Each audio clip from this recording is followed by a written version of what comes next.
இப்படி இருக்கிற குழந்தைங்கள எப்படி சமாளிக்கிறது அப்படிங்கிறத மறக்காம கமெண்ட் பண்ணிட்டு போங்க. ரொம்ப நேரமா இந்த மாதிரி டர்ரு டர்ருன்னு சவுண்டு கேட்டுக்கிட்டே இருந்துச்சு. சரி என்னடா சவுண்டு அப்படின்னு சொல்லிட்டு மெதுவா வந்து பார்த்தேன்.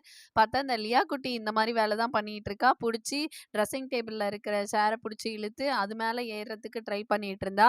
2 டைம் இந்த மாரி சவுண்டு கேட்டுச்சு. 3வது டைம் தான் நான் வந்து எட்டி பார்க்கும்போது இத பார்த்தேன்.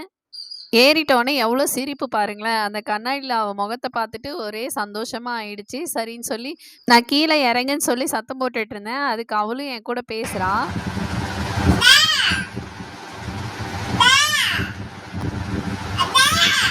ரூம்ல இருந்து எப்படியோ போராடி கூட்டிட்டு வந்துட்டேன். ஹாலுக்கு வந்ததும் இந்த சோஃபால எப்படி ஏறலாம் அப்படின்னு சொல்லி பெருத்த யோசனையில இருந்தாங்க. அதுக்கப்புறம் எப்படியோ ஒரு கைப்பிடிய பிடிச்சு எப்படியோ ஏறிட்டா. மேலே ஏறி நின்னதும் எதையாவது சாதிச்சிட்டோம் அப்படின்ற ஒரு சந்தோஷம். கொஞ்ச நேரத்துலேயே உங்கள் அப்பா ஃபோன் பண்ணாரு. எப்படி பேசுகிறான்னு மட்டும் பாருங்களேன்.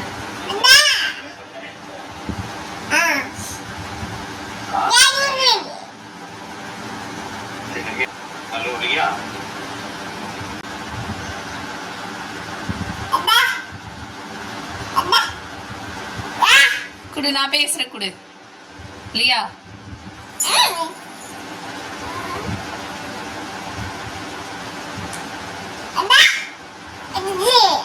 குடு. ஃபோனில் அவங்க அப்பா குரல் கேட்டால் போதும், என்கிட்டலாம் கொடுக்கறதே கிடையாது. அவங்களே பேசிட்டு அவங்களே வச்சிருவாங்க.